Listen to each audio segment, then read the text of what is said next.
Gloria a Dios. Pueden tomar asiento, hermanos.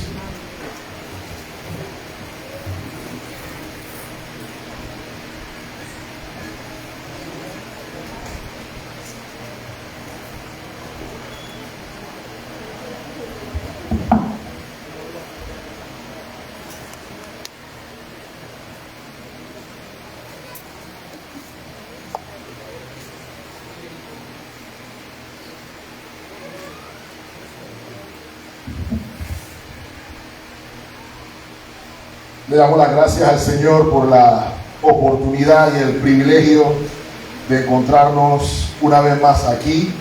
Siempre es un gozo para mí, para mi familia, estar aquí entre ustedes y ver lo que Dios ha hecho y sigue haciendo en medio de ustedes. Igualmente queremos felicitar a la iglesia por su 16º aniversario, por la gracia de Dios precisamente, en el cual hemos visto la mano de Dios sostenerlo, y rogamos que el Señor conceda igualmente muchos años más.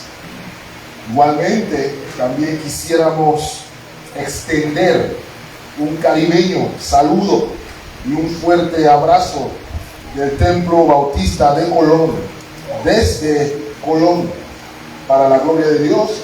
Así como sé que ustedes los tienen en sus oraciones, nosotros los tenemos en las nuestras, y quisiéramos compartir brevemente la oración que hacemos para ustedes o por ustedes, copiándonos del apóstol Pablo, la cual se encuentra en el libro de Efesios capítulo 1, particularmente desde el verso 17. Nuestra oración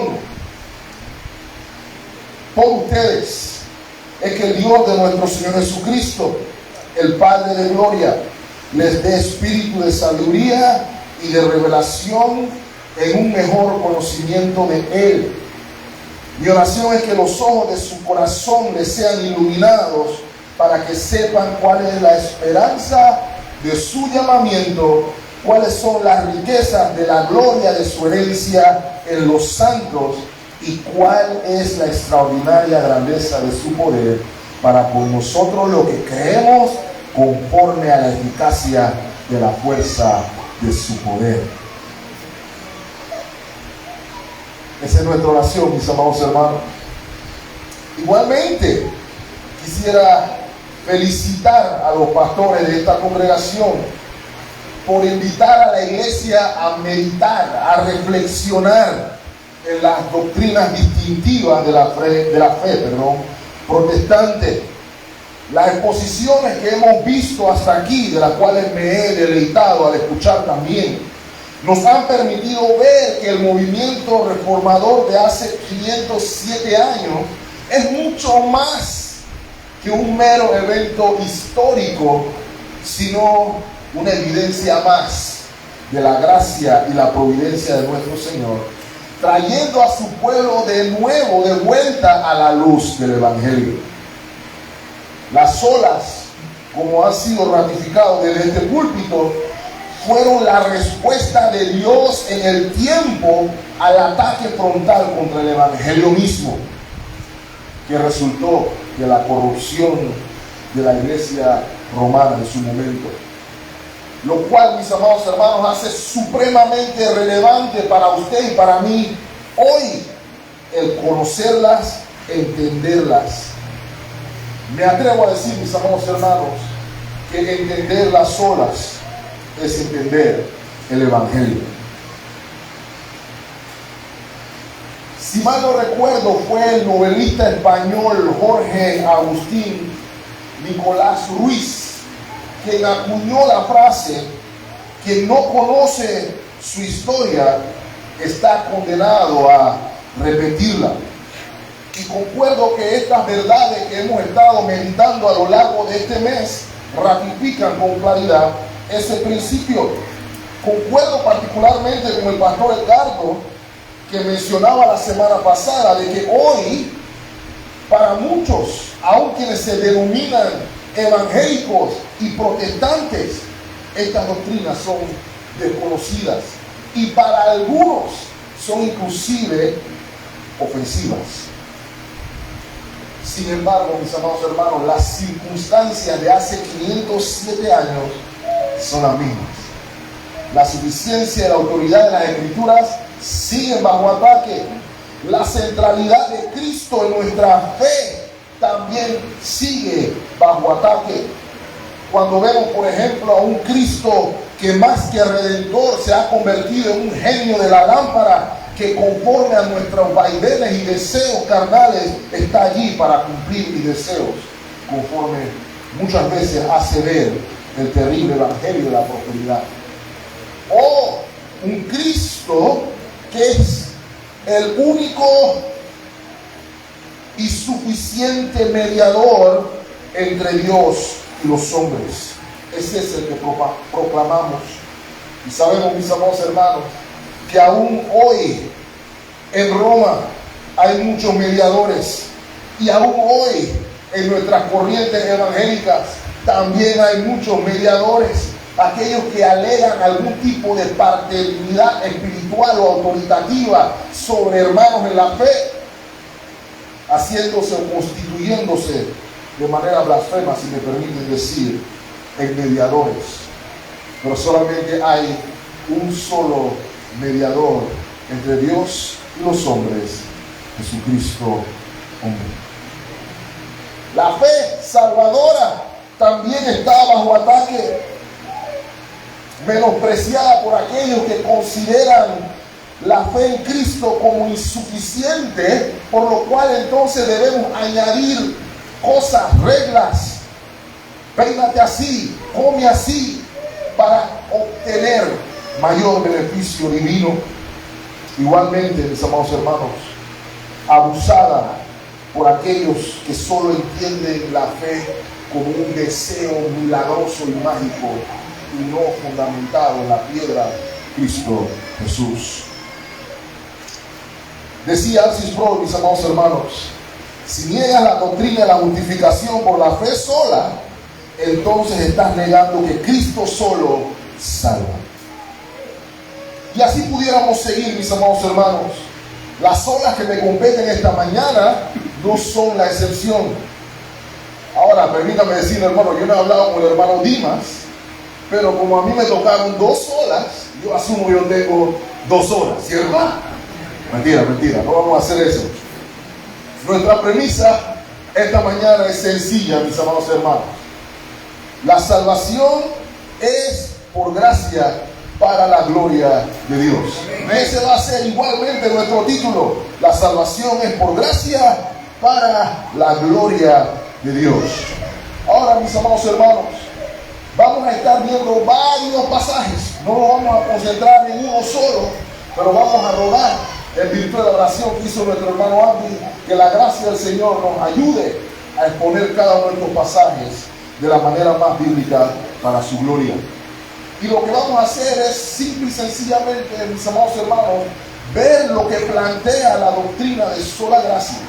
Ver cómo la doctrina de sola gracia nos permite ver la gloria de Dios en Cristo, y también ver cómo esta doctrina debe moldear nuestra vida, nuestro día a día.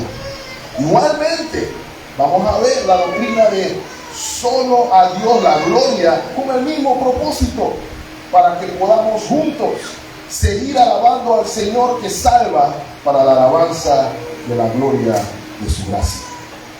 Ahora, mis amados hermanos, con respecto a la sola gracia, quisiera iniciar al decir que es muy común que hablemos de gracia. Inclusive personas no creyentes hablan de gracia.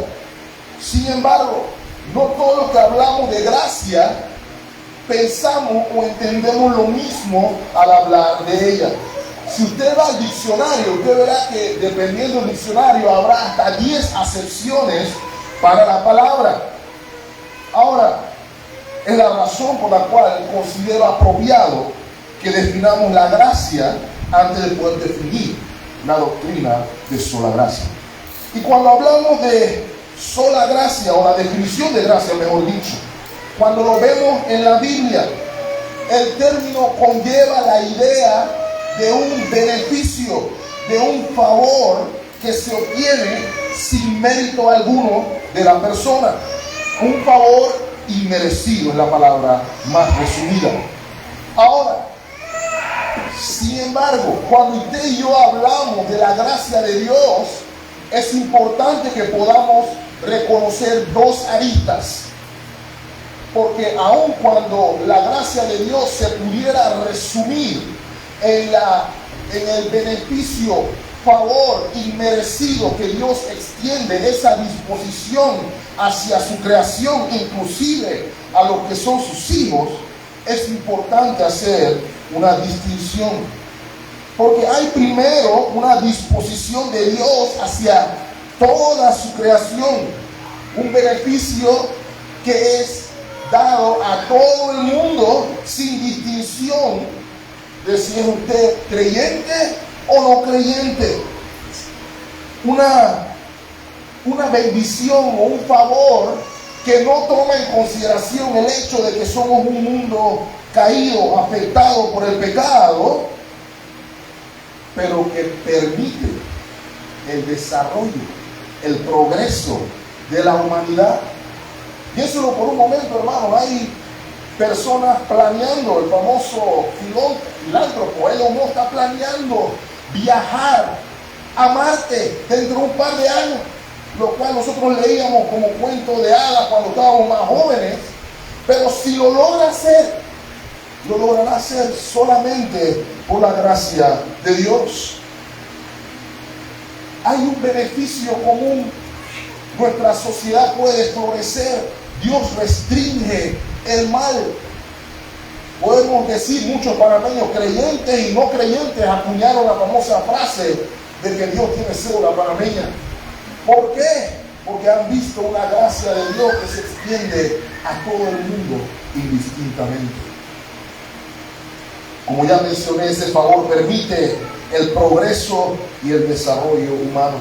Acompáñenme, por ejemplo, a Mateo 5:45. Este es el Señor enseñando a los discípulos. Pero quiero que noten particularmente la declaración del Señor aquí.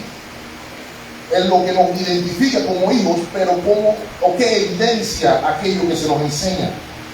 Para que seáis hijos de vuestro Padre que está en los cielos.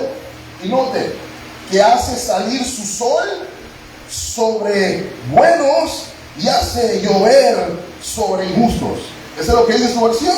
No, Él hace salir, note, su sol, eso es importante, sobre malos y buenos, y hace llover sobre justos e injustos.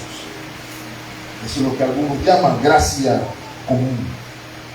Sin embargo, mis amados hermanos, hay otra gracia, una bendición o un favor superior, un favor especial, un favor de carácter pactual, un favor de carácter compromisorio, un factor de carácter amoroso, y que particularmente busca resolver el problema del hombre caído, y lo hace en virtud de la obra de nuestro Señor Jesucristo, su obra redentora. Si vamos a Tito capítulo 2, versículo 11, porque la gracia de Dios se ha manifestado para salvación a todos los hombres. Favor de Dios evidenciado en la obra salvadora de nuestro Señor Jesús.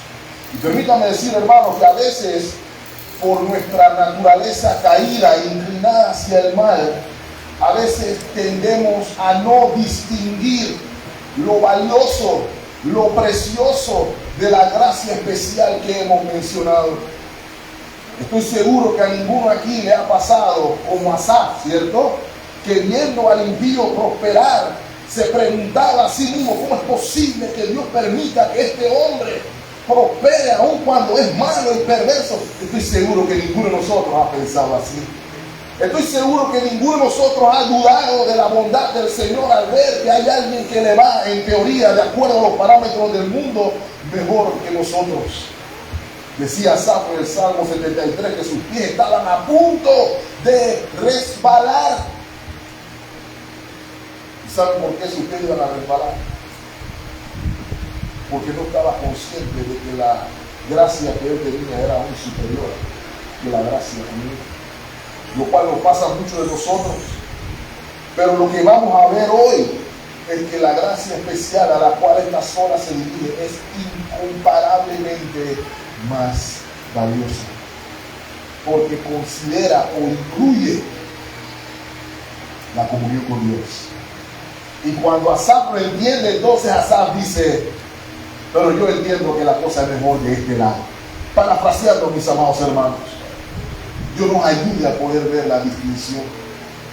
Escuchábamos, repasábamos con la iglesia local que el reino de los cielos, dice el Señor, es como un tesoro escondido, que alguien se encuentra y que está dispuesto, no está dispuesto, la narración del Señor dice que vende todo lo que quiere con tal de aferrarse a ese valioso tesoro. Recuerdo también en el libro de Éxodo, recuerdan el momento en que se da el evento del becerro de oro, ¿lo recuerdan, hermanos?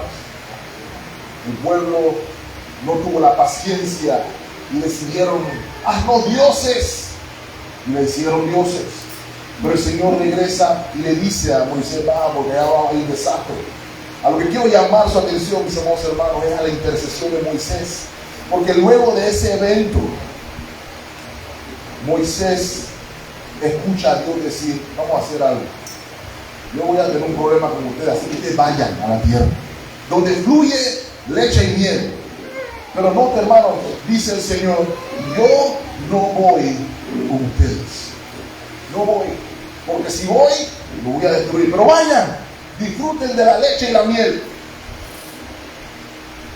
Probablemente usted y yo hubiéramos dicho: bueno, la tierra donde fluye leche y miel, ahí va a haber prosperidad, va a haber abundancia, va a haber dinero, va a haber riqueza, va a haber salud, va a haber todo lo que humanamente pudiéramos querer. Pero eso no fue lo que dijo Moisés. Moisés dijo: no, si tú no vas, nosotros no podemos ir para allá, no queremos ir allá. ¿En qué se ha de notar que hemos hallado, la palabra de hoy, gracia ante tus ojos en que tú vas con nosotros? Para Moisés y para todo creyente no hay nada más valioso que la gracia de Dios evidenciada en comunión eterna. Amén. Por eso decía Thomas Henry Louis Parker, y permítame citarlo: la esencia de la doctrina de la gracia es que Dios es por nosotros. Más aún, Él está por nosotros, aun cuando nosotros mismos estamos en su contra. Además, Él no está por nosotros solamente en actitud general, sino que ha actuado efectivamente hacia nosotros. La gracia está toda comprendida en Cristo Jesús. Una gracia, mis amados hermanos, que no solamente se manifiesta en el día de nuestra conversión, cuando somos salvados de nuestro pecado, sino que es el mismo favor inmerecido por el cual somos santificados y por el que crecemos y maduramos en Cristo Jesús. Primera de Pedro, capítulo 5, versículo 10. Algunos no lo sabemos de memoria, ¿cierto? Mas el Dios de toda gracia, que nos llamó a su gloria eterna en Jesucristo, después que hayáis padecido un poco de tiempo, no, hermanos, Él mismo os perfeccione, afirme, fortalezca y establezca. Por la gracia de Dios comenzamos y por la gracia de Dios concluimos la carrera. Decía Carl Truman: la vida cristiana se origina en la gracia de Dios y es vivida por la gracia de Dios. Voy a robar una frase al final. Comienza con gracia y se vive por gracia, para que la gloria sea solamente para Dios. Ahora, Esta última es la gracia, mis amados hermanos, que nos interesa. Esta es la gracia que la sola de la Reforma busca defender. Solo gracia. Y la doctrina que nos ocupa esta mañana sostiene que la salvación es solamente por la gracia de Dios. Mis amados hermanos, esta doctrina tuvo que defenderse desde antes del siglo XVI, desde el siglo IV, pudiéramos decirlo, cuando se desata una controversia entre un monje llamado Pelagio y el señor Agustín de Hipona, conocido como padre de la iglesia. El problema, mis amados hermanos, radica en que Pelagio trató de introducir una doctrina que estaba lejana a la Escritura. Él entendía que los efectos del pecado de Adán no fueron tan graves. Nada más mordieron la manzana, es un mal ejemplo, hay que hacerle caso al Señor y no nos va a volver a pasar este problema. Parafraseo yo la mentalidad de Pelagio. Yo debo ser capaz de que si Dios me dice que no, es no. Ese era el argumento del señor Pelagio. Sin embargo, mis amados hermanos, aun cuando Pelagio creía en la gracia de Dios, él no la consideraba suficiente. Ni siquiera la consideraba necesaria para la salvación. Y ahí vemos un problema grave con Pelagio.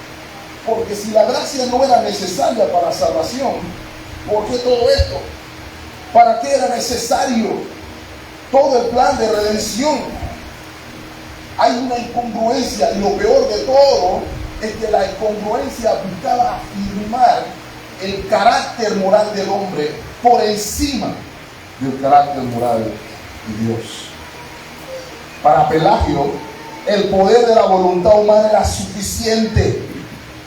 Adán y Eva solamente era un ejemplo malo que evitar. Sin embargo, Agustín planteó que la Biblia enseña otra cosa y nos hizo ver que el pecado de Adán es mucho más grave de lo que Pelagio y otros piensan. Ratificando, mis amados hermanos, de que la gracia no es un adorno, un comentario agradable, sino que la gracia viene de una necesidad para todo ser humano. Voy a repetir esa palabra. Es una necesidad. No es un lujo, es una necesidad. Note algo, hermano. Mientras Pelagio menospreciaba la gracia de Dios, Agustín estaba abrumado, sobrecogido por la gracia, porque él era consciente de la gravedad de su condición. Él era consciente de dónde el Señor lo había sacado. Y mi amado hermano, si usted está aquí en fe, lo llamo o lo animo a considerar dónde estaba usted cuando el Señor lo sacó. ¿Qué estaba haciendo en el momento que el Señor lo encontró?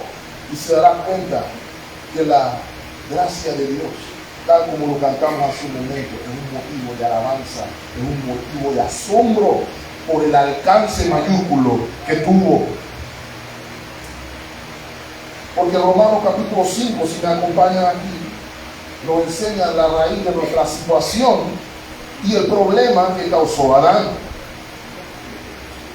Romanos 5 dice, por tanto, versículo 12, por tanto, como el pecado entró en el mundo por un hombre, ¿termina ahí el versículo? No. Y por el pecado entró la muerte, así la muerte pasó a Adán. ¿Es lo que dice su Biblia, hermano? No.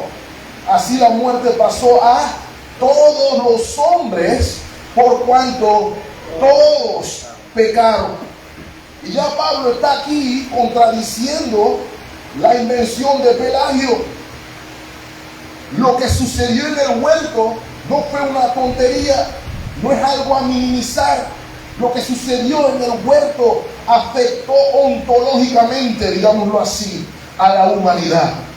La imagen de Dios en el hombre a raíz de la caída sería severamente mutilada, sumidos a corrupción moral contaminada completamente todas las áreas de su existencia. Y permítame decirle, hermano, incluyendo su voluntad. Todo eso contradice a Pelagio el claro testamento bíblico. Acompáñenme a Jeremías capítulo 13, versículo 23.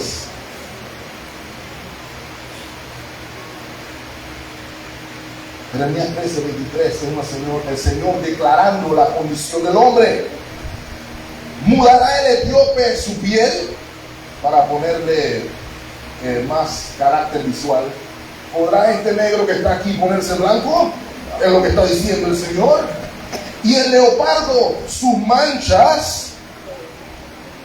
Y viene la pregunta adicional: así también podréis vosotros hacer el bien estando habituados a hacer el mal. Y antes de que alguien quiera responder, es una pregunta retórica, porque la respuesta es por supuesto que no. La Biblia describe al hombre caído, muerto espiritualmente e incapaz por sus propios méritos o esfuerzos, mis amados hermanos, de cambiarse a sí mismo. Por eso el apóstol Pablo le dice a los Efesios, capítulo 2, versículo 1, y ustedes estaban muertos en sus delitos y pecados. Mis amados hermanos, ese pero es importante porque quiere hacer un reconocimiento de un estado previo. Había una condición previa: muerto en delito y pecado. Y Pablo explica ahí mismo qué significa estar muerto en delito y pecado. Explica estar entregados a la naturaleza carnal de nuestra mente, de nuestros deseos pecaminosos, entregados o esclavizados a nuestra propia voluntad. Y dice el apóstol: hijos de ira delante de Dios. Pero Dios, dice el versículo, pero Dios, cuando aún éramos pecadores, Cristo murió por nosotros. Por gracia sois salvos. Pero el punto que quiero ratificar aquí, mis amados hermanos, sin importar cuán bueno me sienta yo, cuán bueno se siente el vecino o el amigo o el vecino, el hombre no es ni bueno, ni busca a Dios, ni quiere agradar a Dios. Hay una conversación interesante porque algunas personas consideran que el problema de nuestra sociedad es la falta de educación, la corrupción, etcétera, etcétera, etcétera. Y en un sentido sí, pero esa no es la raíz del problema. La raíz del problema está en la necesidad de gracia, porque el pecado es lo que arruina al hombre. Mis amados hermanos, a veces escuchamos a las personas decir: todos somos buenos, pero el ambiente nos corrompe. Hay un problema con esa declaración, mis amados hermanos, es porque si el ambiente estaba incorrompido, y esa es una palabra, ¿quién fue el bueno que la corrompió? ¿Quién fue el primero que arruinó el ambiente y trajo la corrupción si todos somos buenos? La gracia de Dios es necesaria, hermano, porque nadie lo es. De hecho, dice Mateo 15, 19, porque del ambiente salen los malos pensamientos. Eso es lo que dice su versión, hermano. Porque del corazón salen los malos pensamientos, los homicidios, los adulterios, las fornicaciones, los hurtos, los falsos testimonios, las blasfemias. Todo eso sale, no del ambiente, sale del corazón. Me contaba la iglesia en una ocasión que cuando se dio una de estas operaciones estadounidenses en la región en conflicto eterno, en una de estas capturas de algunos de estos dictadores, entraron el equipo SWAT a una de estas oficinas. ¿Lo recuerdan, hermanos? Allá hay un alto concepto de la moral, a tal punto de que muchas de las mujeres aquí hoy estarían desnudas para algunos de ellos en esa región del mundo, porque ellos son cultos, ellos están buscando no contaminar su mirada. Y uno pensará: bueno, allá ningún hombre comete adulterio, ningún hombre mira a mujer con lujuria, porque todas están tapadas de pie a cabeza. Pero el testimonio de los militares que entraron al lugar era de que esas oficinas estaban todas papeladas forradas con fotos de mujeres vestidas escasamente. Revelando una vez más que el problema no está afuera, el problema está adentro. Diga usted que se va para la montaña más alta del mundo, allá está usted solo con su pecado. Diga que usted va al profundo o al valle más hondo del mundo donde no hay nadie, allá está usted con su pecado. El pecado es inherente al hombre. Por eso necesitamos la gracia de Dios. Porque ante esta realidad, mis amados hermanos, solo por la intervención voluntaria, soberana, misericordiosa, por pura gracia del Señor, podemos ser salvos. Romanos 3:23, ¿cierto? Por cuanto todos pecaron y están destituidos de la gloria de Dios. Pero note la riqueza del versículo siguiente. Versículo 24, siendo justificados, nuevamente la palabra, gratuitamente, por su gracia, mediante la redención que es en Cristo Jesús. El factor determinante, la gracia de Dios obrando eficazmente en la salvación de pecadores. Efesios 2, 8, 9, por gracia sois salvos por medio de la fe. Y esto no es de vosotros, pues es don de Dios, no por obras, para que nadie se gloríe. Esto resolvió el problema de Pelagio. La iglesia entendió que el hombre en ninguna manera podía hacerse bueno aparte de la gracia de Dios. Y es relevante para nosotros hoy, porque si no entendemos esto, mis amados hermanos, la predicación del Evangelio está disminuida, está mermada y no conlleva el concepto de gracia. Y se lo puedo probar. Se ha hecho popular en nuestros días este mensaje evangelístico: sabe que Cristo te ama y tiene un maravilloso plan para ti. Eso suena bonito, mis amados hermanos, pero eso no es el Evangelio. Porque el mensaje del Evangelio confronta al hombre con la realidad de que primero que nada no es especial. No lo eres. Eres un pecador que aborrece a Dios. Dime cómo eso te hace especial. Pero la buena noticia es que hay un Dios que perdona por gracia a pecadores no especiales como tú. Ven a Cristo en arrepentimiento y fe. Ese es el mensaje del Evangelio, mis amados hermanos.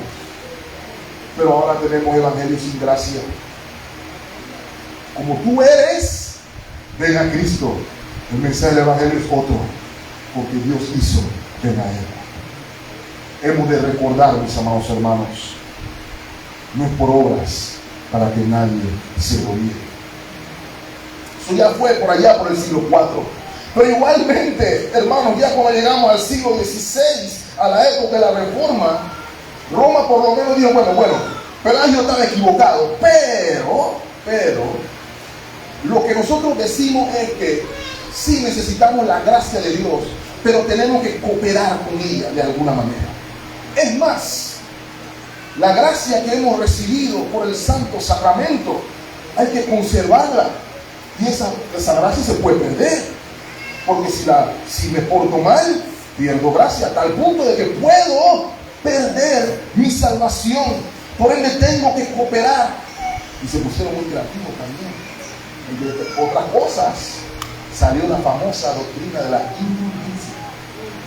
Yo me imagino una cuña de la indulgencia de nuestro siglo moderno en mercadotecnia. Estás cargado por tu pecado. Te duele el dolor de lo que le hiciste a tu esposa ayer. Por una cómoda suma, eres capaz de borrar todas esas culpas y sentirte libre como el viento. ¿Se imagina la cuña, hermano? ¿Cuánta gente no diría, eso suena cómodo? ¿Cierto? Eso sí es un negocio enorme. Porque entonces, ya eso no era gracia, hermano. Eso también era obra. Porque si yo quiero que Dios haga algo por mí, mejor yo hago. Ahora nosotros tendemos a decir que es imposible que los romanos hagan semejante cosa y queremos salir a evangelizarlo, lo cual está bien, queremos ir a decirle, pero eso también pasa aquí. Eso también pasa entre nosotros, porque por un lado de nuestros labios decimos, somos salvos por la gracia de Dios, por medio de la fe, pero por otro lado estamos inclinados a querer hacer algo por Él. Y comenzamos a escuchar los famosos refranes: si quieres que Dios se mueva, haz esto o lo otro. Si quieres activar el poder de Dios, haz esto o lo otro. Si quieres ver la gracia de Dios en tu vida, haz esto o lo otro. Eso no es gracia, hermanos. Eso es obra. Vuelvo y recargo, hermanos, y recalco: la gracia significa que como Dios hizo, vive. Una gran diferencia. Hemos hecho en algunos casos de la gracia de Dios un negocio, y eso permea en Latinoamérica, eso permea en nuestro país. Pero la gracia de Dios es revolucionaria. La gracia de Dios transforma. La gracia de Dios da vida.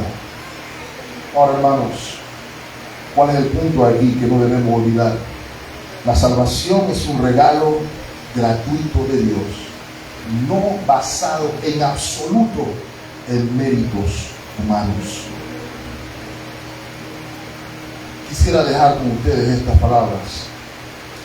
La doctrina de la gracia de Dios para salvación es un testimonio de la gravedad del pecado en medio de una sociedad que trivializa el pecado. Porque algunos han resumido la gracia de Dios a qué cosas Dios te puede dar. Esa es otra perversidad del Evangelio, ¿cierto? Ven a Cristo para que tu esposa te quiera de nuevo. Ven a Cristo para que se te cure el cáncer. Ven a Cristo para que recibas esto. Ven a Cristo para que se arreglen todos tus problemas. Pero no decimos ven a Cristo para que te sane de tu pecado. Minimizamos, trivializamos la gravedad del pecado. Decimos que no es nada, o decimos que es grave de boca para afuera, pero nuestras acciones lo hacen ver como una simple manzana que alguien se come, no como la traición cósmica que nos separa de Dios y del propósito de nuestra existencia. Dice el Catecismo Menor de Westminster, ¿cierto? El propósito de la vida humana es la gloria de Dios y disfrutar de Él para siempre. Y el pecado nos quita las dos: la comunión con Dios, su gloria, y disfrutar de Él para siempre. Eso no es gran cosa. Eso es lo más grave que puede pasar.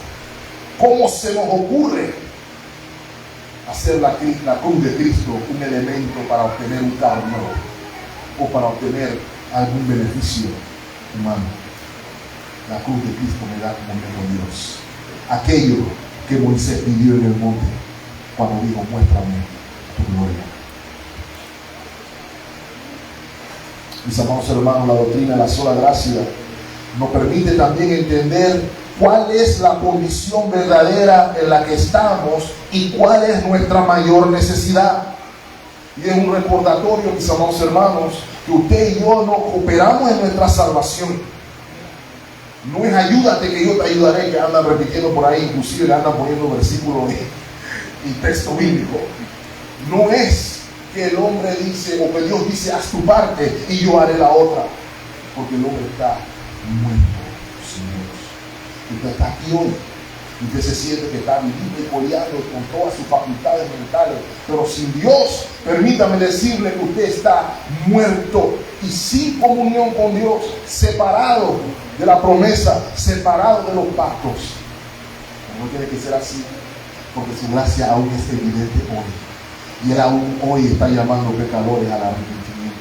Él aún hoy está extendiendo su gracia. Él aún hoy está diciendo: todo aquel que esté cargado y trabajado, ven a mí y yo lo haré descansar. Amén. Sin dinero, ¿por qué gastáis en lo que no satisface? Yo te ofrezco gratuitamente pan que verdaderamente quita el hambre para siempre. Eso es gracia, mis amados hermanos.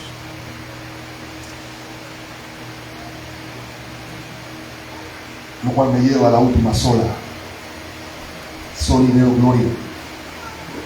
La gloria a Dios solamente.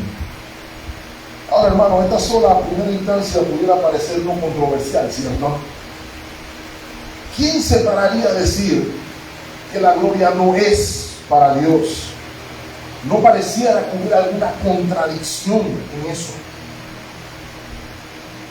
Sin embargo, nuestros hermanos reformadores entendieron que esta doctrina o esta realidad revelada por la palabra también estaba bajo ataque.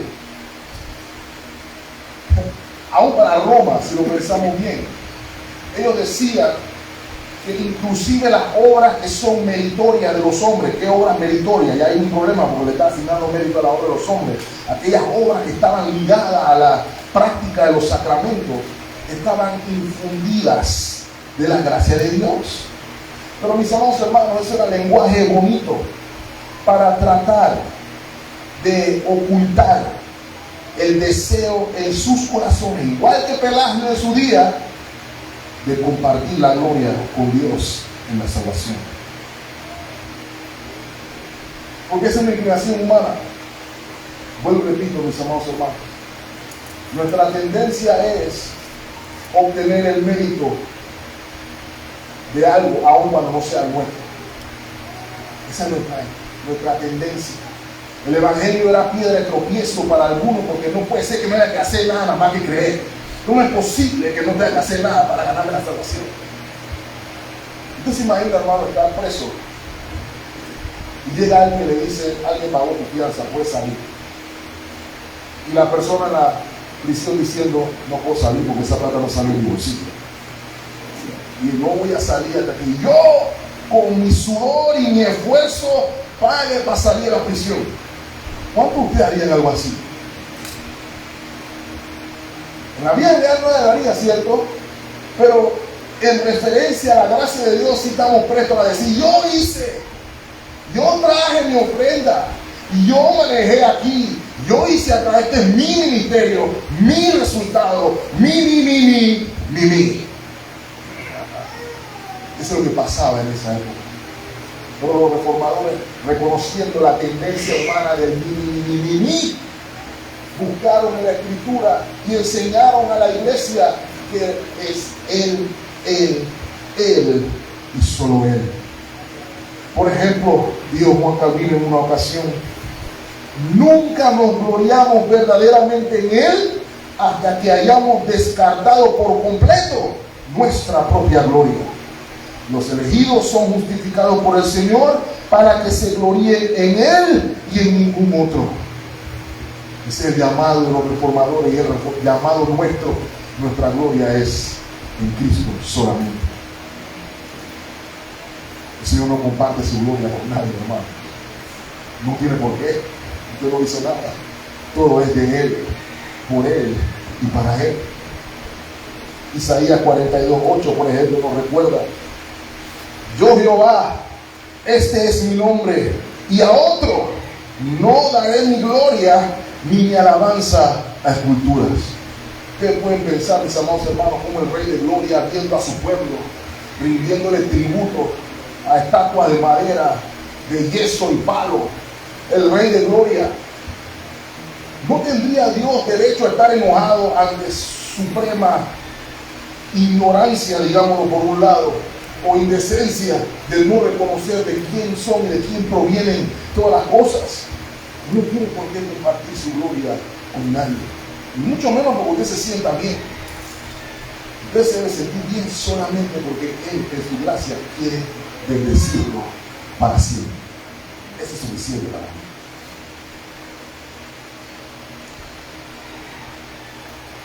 Esta sola, mis amados hermanos, nos llama a reconocer que todo, desde la creación hasta la redención y nuestras propias vidas, son para la gloria de Dios. Efesios 1:6 nos recuerda, mis amados hermanos, que fuimos escogidos desde antes de la fundación del mundo para vivir vidas sin mancha delante de Él en Jesucristo, para la alabanza de la gloria de su gracia, en la cual nos hizo aceptos en el amado. De modo, mis amados hermanos, si estamos confundidos, si el efecto de la caída nos hizo enredarnos en algún momento, permítanme recordarles que usted fue redimido para la gloria de Dios. Usted fue redimido para vivir para la gloria de Dios. Romanos capítulo 11, versículo 36. Lo cité más o menos hace un momento. Pablo está terminando su magistral exposición de la obra redentora del Señor en el Evangelio. Y hay una gran doxología del apóstol al inicio. ¡Oh! Las maravillas de la sabiduría insondable del Señor. Estoy parafraseando aquí. Dice el apóstol en el versículo 36, porque de Él, por Él y para Él. ¿Usted ve su nombre ahí en ese versículo en algún lado? ¿Usted cree que usted puede meter su nombre en ese versículo? No, porque de Él, por Él y para Él son todas las cosas, incluyéndola a usted. Incluyéndola a usted. Ya sea que creas o no, tu vida terminará, ya sea a la buena o a la mala, como digo yo, dándole la gloria a Dios, porque tu vida le pertenece. Esa última bocanada de aire que acabaste de dar es por la gracia de Dios, y así sucesivamente. La doctrina de sola a Dios la gloria es un recordatorio de que fuimos salvos con un propósito, que fuimos salvos con un llamado, que fuimos salvos con una vocación, y es vivir el resto de nuestras vidas dando la gloria a Dios. Dice el apóstol, ustedes son nación santa, pueblo adquirido por Dios, real sacerdocio, y sigue diciendo con una misión, ¿cierto?, de anunciar las virtudes de aquel que nos llamó de las tinieblas, muertos en nuestro delito y pecado, por gracia a su luz admirable. Por esa razón, mis amados hermanos, quisiéramos cerrar con algunos puntos breves de aplicación, porque estas verdades son excelentes para reconocer, son excelentes para ser creídas, pero también son excelentes para ser vividas. Lo primero que en mi meditación pude observar es que la gracia de Dios en la salvación es un motivo supremo para la adoración. Y permítame volver a Efesios 1:6. Fuimos elegidos para la alabanza de la gloria de su gracia. De modo que nuestras vidas, por vocación, por lo que hemos experimentado, están llamadas a vivir en adoración al Señor. Eso fue lo que hizo John Newton cuando escribió Sublime Gracia del Señor. Ahora puede que usted y yo no sepamos escribir también como Newton, puede que no podamos cantar también, pero nuestros corazones pueden adorar, nuestros corazones pueden cantar lo que escribió Newton y lo que han escrito otros acerca de la gloria del Señor y la gracia de Él. Porque sepa algo, mi amado hermano, en Cristo somos contempladores de la gloria de Dios en tres planos. En el primer plano, recuerdan a Moisés. A Moisés le dice al Señor, muéstrame tu gloria. Voy a buscarlo en casa, Éxodo 33. Pero él no ve nada. Moisés no ve nada. Él lo que escucha es algo. Él escucha una proclamación de la gloria de Dios. Jehová, Jehová, fuerte, misericordioso, piadoso, lento para la ira, grande en misericordia, que perdona la iniquidad hasta la generación y no tendrá por inocente al culpable. La gloria de Dios proclamada en el monte Sinaí. No tiene nada que ver con qué tengo, sino a quién tengo. Pero Moisés no vio nada. Pero mis amados hermanos, Gálatas 4:4, en el cumplimiento del tiempo, Dios envió a su Hijo nacido de mujer para redimir pecadores. Y nos dice Juan que el Verbo se hizo carne y vimos su gloria, lleno de gracia y de verdad. Algunos lo vieron, pero lo han visto, pero lo vamos a ver. Y lo que vamos a ver, mis amados hermanos, es incomparable con lo que vio Juan y con lo que experimentó Moisés, porque lo vamos a ver tal como Él es y disfrutaremos de su gracia y su herencia por los siglos mil, como acabamos de cantar. Nada en el mundo se compara con eso. Si eso no es motivo para alabar, mi amado hermano, no sé. Hasta aquí llego yo. Pero me parece que la Biblia nos da suficiente herramienta para que usted y yo podamos entender que nuestras vidas, por la gracia de Dios, se deben dar en alabanza suprema. Porque eso es lo que vamos a hacer cuando estemos en gloria, hermano. Nuestra gente está pensando que en el cielo vamos a estar tomando daiquiri, sentado en la nube, haciendo nada. La realidad es que vamos a estar en gloria adorando al Rey por los siglos de los siglos de los siglos de los siglos. Ya me entienden por qué. No podemos abolir eso, hermano. Es el propósito de nuestra existencia. ¿Saben cuál es el problema? ¿Y por qué a veces no adoramos? Porque olvidamos los beneficios del Señor. Y la exhortación que le hago a la iglesia hoy es la misma que hace el salmista en el Salmo 103, 1 y 2. Bendice, alma mía, a Jehová, y bendiga todo mi ser su santo nombre. Versículo 2. Bendice, alma mía, a Jehová, y no olvides ninguno de sus beneficios. Y mis amados hermanos, usted sigue leyendo, va a ver que ninguno de esos beneficios se habla de carro, casa, aire acondicionado, lo que sea. Él es quien perdona tu iniquidad. Eso es suficiente para que usted adore al Señor para siempre. Lo segundo que vemos como aplicación aquí, mis amados hermanos, la gracia de Dios no es una excusa para el libertinaje. Lo leímos en la confesión, de hecho, con nuestro hermano Adi hace un momento. La gracia salvadora no tiene como intención normalizar el pecado. Si pusimos atención, vemos que la gracia salvadora tenía el propósito de resolver el problema del pecado, eliminar el problema del pecado. Algunos entienden la gracia como vive y deja vivir. Eso no es gracia. La gracia de Dios implica transformación. Dice el apóstol Pablo, para aquellos que pueden estar confundidos con eso: ¿qué pues diremos? ¿Perseveraremos en el pecado para que la gracia abunde? El apóstol Pablo enseñaba de una manera interesante, ¿verdad, hermano? Y el apóstol responde: en ninguna manera. Porque lo que hemos muerto al pecado, ¿cómo viviremos aún en él? Y saben, el asunto aquí, hermano, es que no se plantea como una posibilidad. Eso es una imposibilidad desde la manera que lo destaca aquí el apóstol. No es que, bueno, de repente sí, no, es imposible.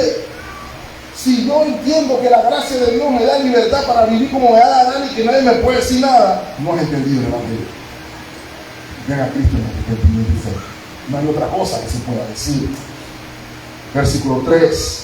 ¿O no sabéis que todos los que hemos sido bautizados en Cristo Jesús, hemos sido bautizados en su muerte? Porque somos sepultados juntamente con Él para muerte por el bautismo, a fin de que como Cristo resucitó de los muertos por la gloria del Padre, así también nosotros andemos en nueva vida. La doctrina de la gracia de Dios para la salvación es un llamado a recordar que somos lo que somos por la gracia de Dios. Y también, mis amados hermanos, es un llamado para vivir para la gloria de Dios en todas las áreas de nuestra vida, mis amados hermanos. Y allá es donde me voy a callar, pero permítame decirle esto: uno de los problemas que atacó la reforma era el falso entendimiento de que solo el trabajo eclesial traía gloria a Dios. Para algunas personas, el hermano Dimas, el hermano Ati, el hermano Ricardo, ellos eran los únicos que estaban glorificando a Dios. Todos ustedes, nada que ver, no tenían que ver qué iban a hacer. Pero la reforma rescató el entendimiento bíblico de que no es lo que haces, sino la motivación por lo que haces. Y todo cambia cuando la motivación en lo que hago es para la gloria de Dios. Por ende, aquellos que hemos sido salvos por gracia y el poder del Espíritu Santo, estamos llamados a vivir para la gloria de Dios en todas las áreas de nuestra vida. Eso lo implica todo, mis amados hermanos, comenzando matrimonios para la gloria de Dios. Y noten el principio bíblico cuando Pablo explica a los efesios: las casadas estén sujetas a sus propios maridos. Y las feministas se ponen bravas. Y las feministas de la iglesia se ponen bravas. Pero noten, hermanos, que Pablo no dice ahí solamente sujétense a sus maridos. Dice como al Señor. Eso le añade un detalle, le añade propósito, le añade sentido. Usted se sujeta a su marido para la gloria de Dios. En Cristo es la referencia. Usted sabe cómo funciona ese ejercicio, ¿cierto? Porque si yo le digo aquí, hermano, ¿cuántos están dispuestos a sujetarse a Cristo? Todo el mundo dice amén. Pero permítame decir, hermano, si esa sumisión no implica la obediencia a Él, que es el que dice sujétese a su marido en el Señor, no está sujetada a Cristo. Y para los hombres que piensan que se salvan, también hay para los hombres ahí, ¿cierto? Maridos, amad a vuestras mujeres. Pues si yo amo a mi mujer, yo traigo la comida, yo trabajo como un burro, yo me esfuerzo. No, esa no es la referencia. Así como Cristo amó a la iglesia, y hay otro nivel. Entonces yo amo a mi esposa para la gloria de Dios. Esto no es batalla de sexo, hermano. No dejemos que el engaño del mundo caiga. La meta es la gloria de Dios. Lo dijo el mismo apóstol al final de ese pasaje, ¿cierto? Que el matrimonio en la parábola es la ilustración de la unión de Cristo con la iglesia. Hermano, si tú estás casado, cada vez que tú sales caminando de la mano con tu esposa, estás diciéndole al mundo como Cristo ama a la iglesia, sin decir nada, para la gloria de Dios. No porque tú quieras ser el más guapo, o no porque ella quiera ser la más guapa, para la gloria de Dios. Eso lo cambia todo, hermanos. Mi motivación para perseverar en mi matrimonio ya no es solamente ella, sino la gloria de Dios. En esos momentos de dificultad, cuando pensamos, lo que pasa es que ella es, lo que pasa es que él es, ya no puedo más, la gracia de Dios te recuerda, pero tú eras y Cristo hizo. La gracia de Dios. No solamente matrimonio para la gloria de Dios, sino crianza de hijos para la gloria de Dios igualmente. Porque ahora decimos, bueno, yo quiero que mi hijo sea arquitecto, yo quiero que mi hijo sea ingeniero, yo quiero que mi hijo sea doctor, yo quiero que mi hijo sea pastor. No le ponga a sacar de sus hijos, hermano. Es que el Señor lo llama. Yo puedo querer muchas cosas, pero lo que más debemos querer es que nuestros hijos sean siervos para la gloria de Dios. Por eso se nos exhorta, no te mates por la universidad. Cuando quiero decir eso es que la meta o la enseñanza, la instrucción bíblica no es en qué universidad lo vas a meter, en qué escuela lo vas a meter. Lo que la Escritura te enseña es Efesios 6:4, criad a sus hijos en la disciplina y en la amonestación del Señor. En otras palabras, criemos a nuestros hijos para la gloria de Dios. Hijos, jóvenes, el estudio también es para la gloria de Dios. Si eres estudiante, puedes estar enfrentando la presión de que tengo que rendir bien y tengo que sacar mis notas, porque quiero ser cuadro de honor, y quiero ser, y quiero ser, y quiero hacer, quiero becas, quiero. Y está bien. Sin embargo, exhorto a que te establezca un objetivo claro. Que en lugar de solamente buscar buenas notas, busquemos buenas notas para la gloria de Dios, con la intención de honrar al Señor tanto estudio y el cerebro que por gracia te otorgó para estudiar.